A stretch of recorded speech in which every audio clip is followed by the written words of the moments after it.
this essay. You can see this on my website, right? The briefing for Wednesday, October 21st.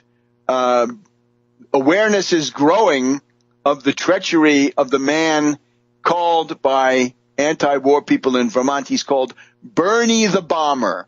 Since 1999, he's been Bernie the Bomber. He is a humanitarian bomber. He would mean wider wars if he gets to the White House. He's a sheepdog, a stalking horse, a flank guard.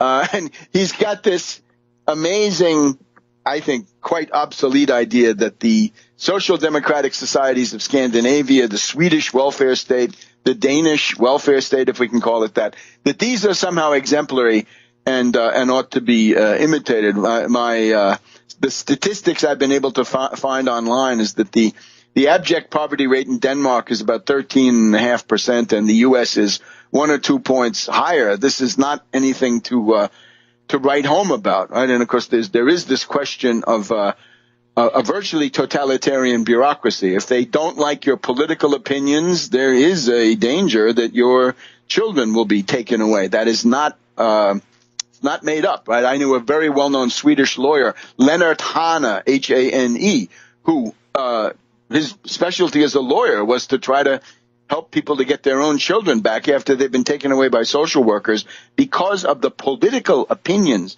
of the parents. That is heavy, heavy stuff.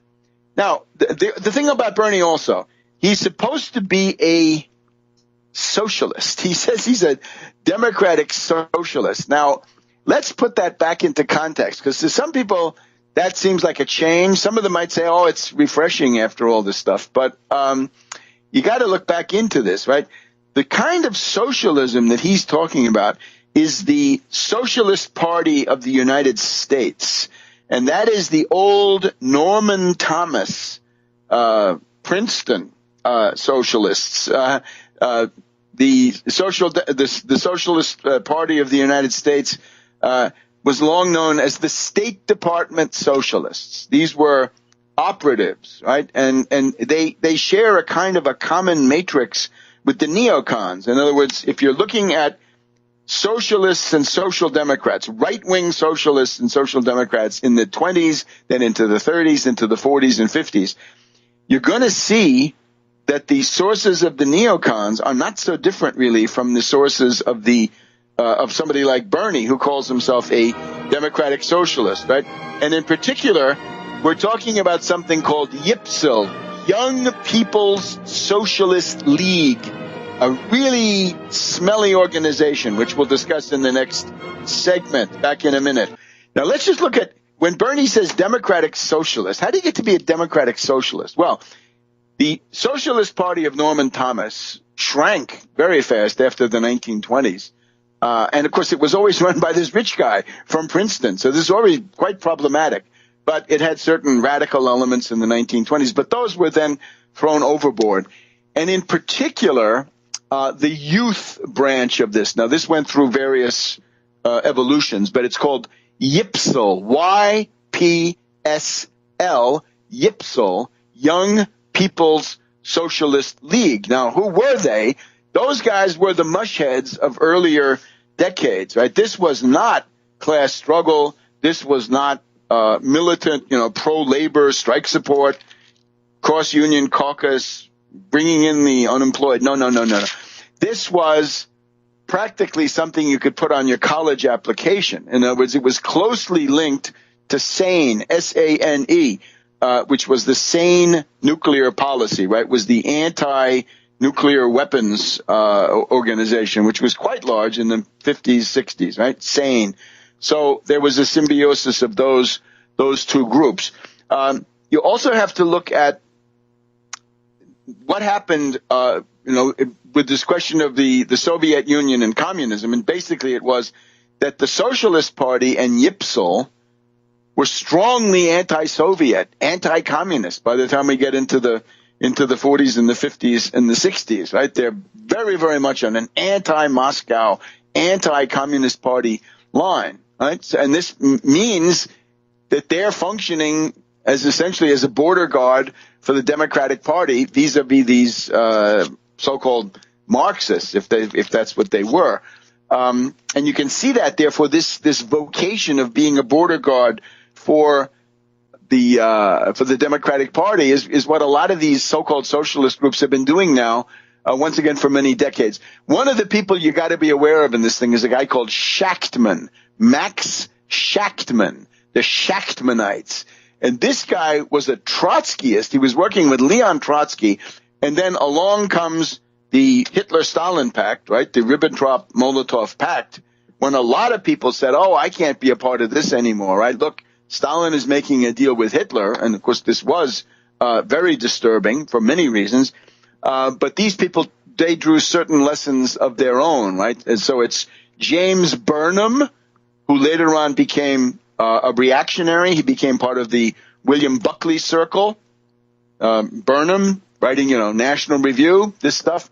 And then this guy, Max Shachtman. And eventually they joined the Socialist Party in the 1950s. So it means that young people in those families would have had a chance of going into YPSL, Young People's Socialist League. So Bernie was a member of the Young People's Socialist League. That is a very right-wing, very petty bourgeois, very much modern mushhead version of this entire thing.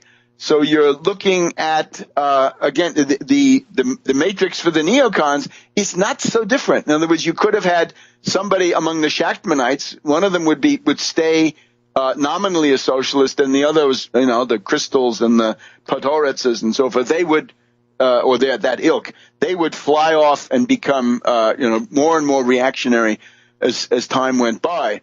And that's what Bernie comes from. There was another thing called SEDUSA, Social Democrats USA, SDUSA, SEDUSA. And that also those guys could call themselves also Democratic Socialists. So, you got people like Muravchik, right, Joshua Muravchik, and others, right, who have evolved way to the right. Crystal, that family, a lot of neocons coming from this general ambient. So, being a democratic socialist, not a good thing, and therefore we would say kudos to Bruce Dixon at the Black Agenda Report. Kudos to Counterpunch magazine for a very significant, sustained effort. But Bernie is a sheepdog.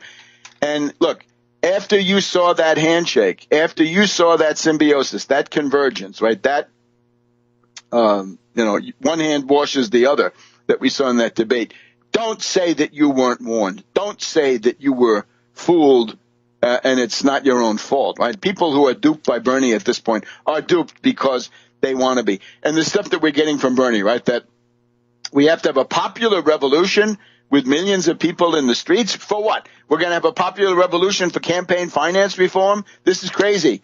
People need debt relief on the student loan front. They need to be protected against foreclosures. They need a living wage. They need a union. We got to have a 15% protective tariff. Above all, a 1% Wall Street sales tax to finance the federal budget, and the really big one, seizing control in whole or in part or increasingly the Federal Reserve System, 0% 100-year credit to create 30 million new jobs through a program to comprehensively rebuild U.S. infrastructure.